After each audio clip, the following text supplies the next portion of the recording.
BBC Light Entertainment producer Roy Spear commented in November 1956, a sense of diffidence that programme makers and producers had traditionally felt about the art of impersonation. I regard Impressionists in the main as professional parasites, except when their impressions are skillfully worked into an act, i.e.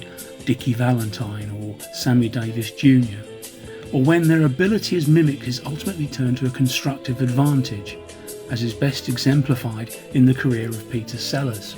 Now, to impersonators this is hardly news, because the comic impressionist has often been cast at the lower end of bills and was perceived at that point to be little more than a kind of like a novelty or trick act. Their position on theatre and television variety bills marked them out as much palate cleanser as time filler.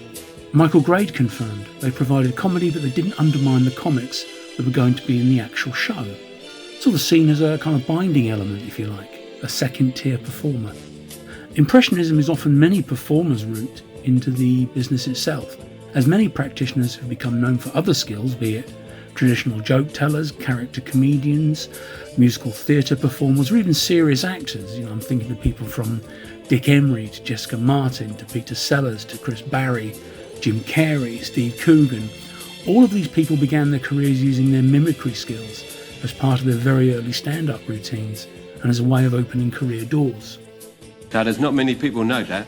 When it comes to mimicry itself, we can think of it as quite a profound device, a profound idea that sits at the centre of what we are. Anthony Howell offered a psychoanalytical model when he talked about mimicry as an idea. And as he says, everything we learn comes from outside ourselves. We learn by repeating, copying. To learn something by heart, we repeat it until it becomes familiar. We may also repeat something until we get it right.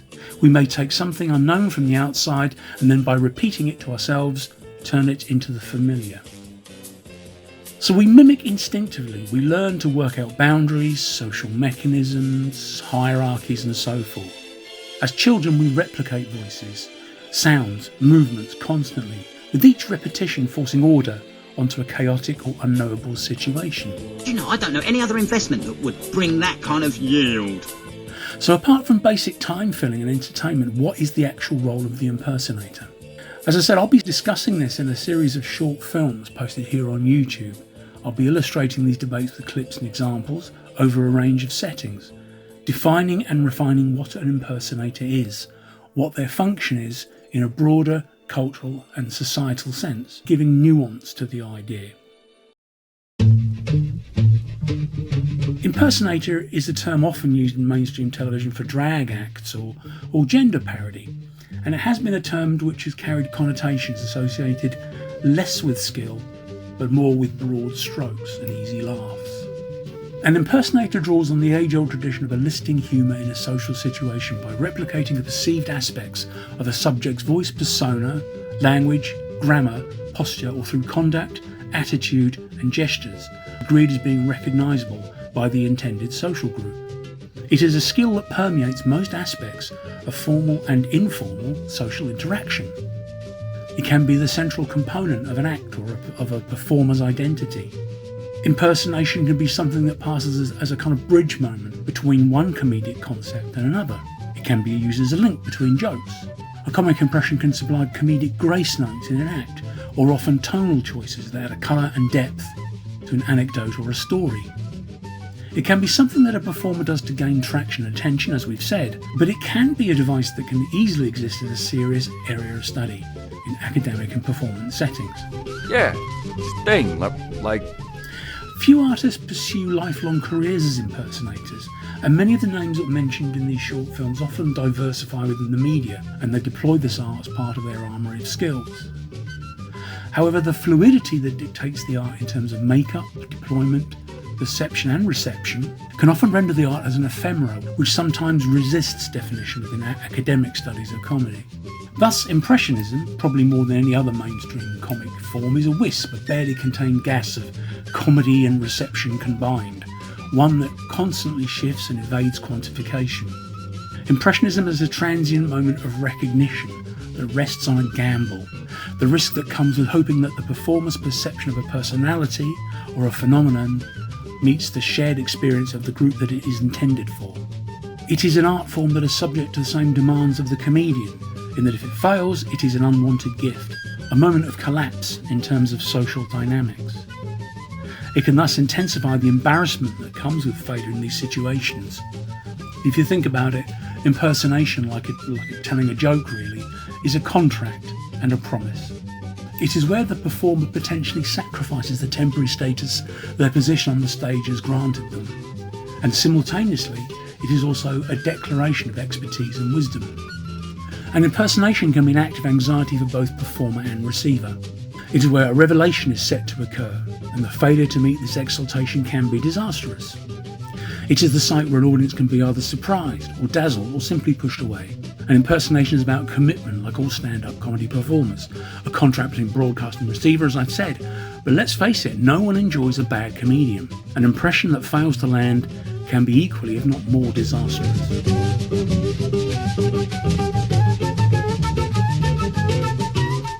I feel this device can serve an important social function and a social ritual.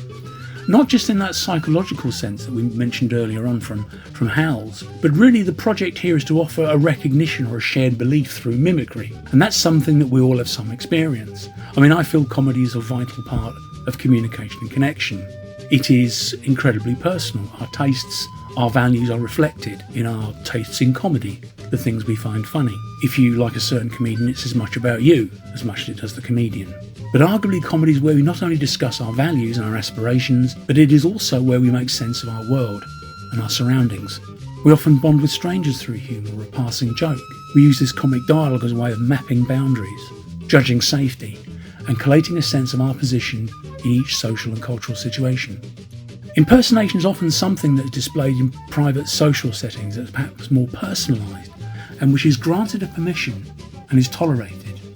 An impersonation contains elements of risk that can still result in that sacrifice of social authority that a comedian has for those short moments on stage. If an impression breaches the etiquette of that group or fails in its accuracy, fractures belief and trust, it can reduce the performer rather than enhance them. When J. Arthur Bleakley stressed the importance of the acuteness of observation as part of the mimic's arsenal, one suspects it wasn't just referring to the absorption of gesture and sound that is required by the artist, but also the skill in judging reception and setting with equal precision and clarity.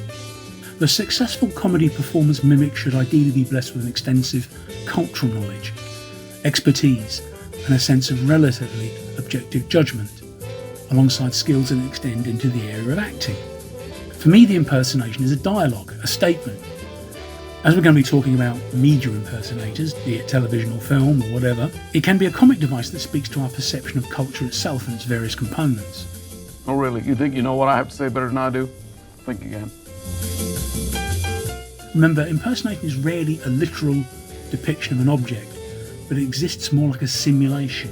In a way, in many ways, it can replace the real as an understood perception of a particular phenomenon. In that, yes, it may seem as though an impersonator does try to replicate a certain kind of manner, a persona. But what happens is the impersonation can move into another area which supplants the original person. During this campaign, I have spoken to housewives at great length. In fact, most of them haven't been able to get a word in edgeways. But let's face it, the miners aren't the only ones who spend most of their lives in the dark. Half the time, I don't know what's going on either. Now, this does lead us to the writings of Jean Baudrillard. While he has discussed the philosophical implications of the image in relation to our understandings of our now digital media-informed reality, what he discusses when he starts conceptualising this idea of the simulacra can actually have traction in this context. Exhilarated, yes. When he talks about the simulacra, he talks about a culture of simulations. Offers this idea that the image of a real event eventually supersedes the real event and becomes more real than the real event. The status of the original image becomes demoted, so that it's no longer a question of imitation or duplication, nor even parody. It's a question of substituting the signs of the real for the real, that is to say of an operational double, a programmatic, metastable, perfectly descriptive machine that offers all of the signs of the real and short-circuits all of its vicissitudes. There you go. What he means is that the replication of an image or a persona, if reiterated endlessly and forced into a larger media context repeatedly, can eventually appear as more real than the original object, transforming the character or subject through replication into something that is more embedded within our kind of cultural consciousness and imagination than the actual original object.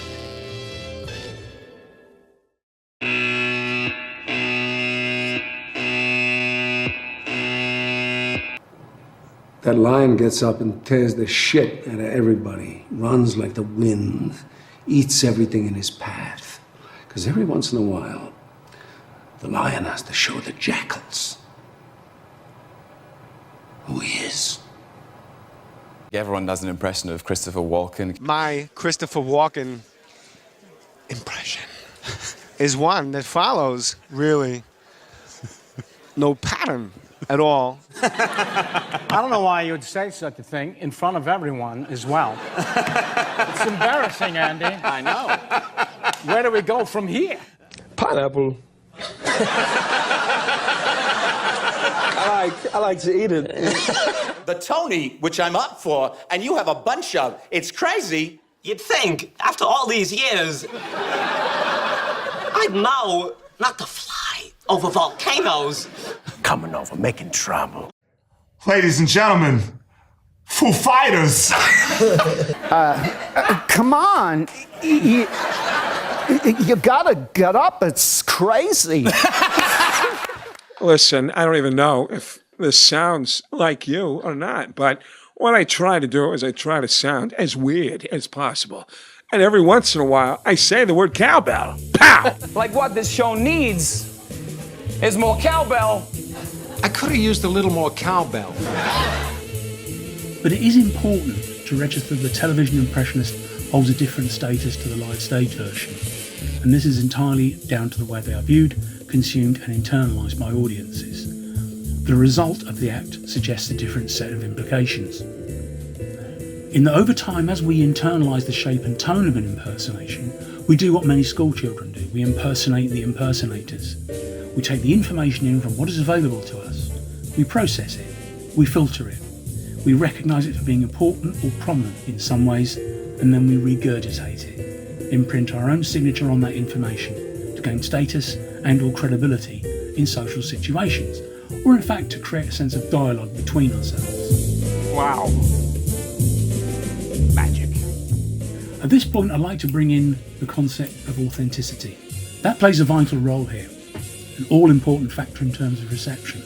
Now, of course, authenticity is a slippery, nebulous state, one that is entirely reliant on the intersections of a range of often imperceptible and unconscious insights, agreements and beliefs. The fine and flimsy nature of perception ensures that it needs an anchor in a moment of acceptance, however brief and however transitory. Now, it may seem oddly contradictory to talk of the act of replication as embodying an authenticity here. I am more than aware as I advance in years that throwing out an Arthur Askey impersonation, an Eddie Cantor routine, or a Max Bygraves impression to a lot of 20-year-olds would be meaningless in any sense, and that act alone would undoubtedly and probably correctly call for a questioning of my own sanity. You're not being a Los Angeles detective, and you started running a hotel in Torquay? Yes! Don't mention the war. I mentioned it once, but I think I got away with it. I don't agree with that in the workplace. I don't agree with that in the workplace. Do you not know who Eric Hitchmo is? Who's been to the Coventry Conference? Right. So, do you not know Eric Hitchmo? Well, yeah, but I didn't know he talked like that. Talks exactly like that. But for the simulation to take place, it can often be a matter of timing, positioning, and an immeasurable convergence of complementary social, cultural and emotional factors. I do recognise the facsimile that's being offered as something that we may have noticed and maybe not openly acknowledged or realised or put into words. Does the simulation chime with what we see as embodying a truth of sorts, one that matches with our group beliefs? Does it meet an accepted imaginative understanding of the persona or the phenomenon at that point in time? Is this a representation that distills something that had not been noticed before? that the impersonator had teased out for us to observe, and now use as a way of conceptualising this person or object. Does the construct offered work simply because we are engaging with the performer and enjoying the energy and flow of the performance in the given situation? This is where authenticity sits central as a connective tissue, albeit in a state that is fragile and can be easily detonated or destroyed if one or more of the conditions are not apposite or complementary. The balancing act is incredibly fine here. Authenticity, as we know, can be, yes, subjective. Ultimately, all impersonations work on a highly subjective level. That much we know. Some will see NBC's Saturday Night Live actress Kirsten Wiig's compilation of childlike mannerisms as a perfect summation of the eccentric Icelandic singer-songwriter Björk. How is your skeleton? Good. How's your skeleton? It's itchy. Okay. So tell us, Björk, what's the situation in Iceland right now? It's very bad. Many Icelanders cannot afford basic necessities like sklorch and flurp. Oh, that sounds grim. It is the worst tragedy in our nation's history, worse than the Great Norway robbery of 1301 or the reindeer uprising of 2012. It's coming. Many may see Kristen Milotti's versions being more complete, maybe more accurate, less stylised. I've been cheated, and I would do like the whole thing. Others may simply fail to recognise either as authentic, but more suggestive, more inferring the original performer rather than embodying her or reproducing what she does to a rigorous degree. And this is where the viewer's knowledge and understanding of the icon in question, in line with the nature of the presentation situation, be it broad stage show based setting or something more formally contained and intimate, in close-up and relies on a more understated delivery. This also hinges on whether the viewer's memories match that of the wider audience and of the performers, in bringing together an imaginative portrayal that falls within the Venn diagram of perception that is needed to meet success.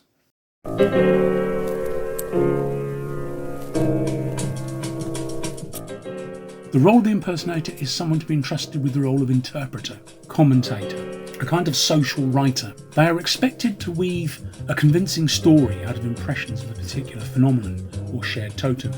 They collect information and assemble it in a way which meets the understandings of an audience, and also they function as a kind of conceptual bridge between information that exists already and that the audience is aware of and absorbed about a person and character and have not yet formalised it or recognised it explicitly.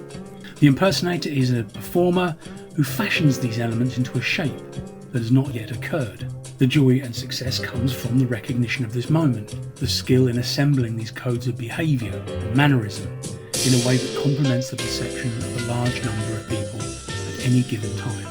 A good impersonation provokes the laughter of recognition. Some guy yells out, "Get your hair cut!" And Mick says, and I'll never forget these words, "Boy, I look like you." I mean, this is why the impersonator's job can be so precarious. As time changes perception through over-familiarity, and with an object, indeed an audience can soon develop their own subjective psychological map of a personality that may have shifted, superseded by other impersonations, who have discerned a different hook rather than one that was previously commonly agreed.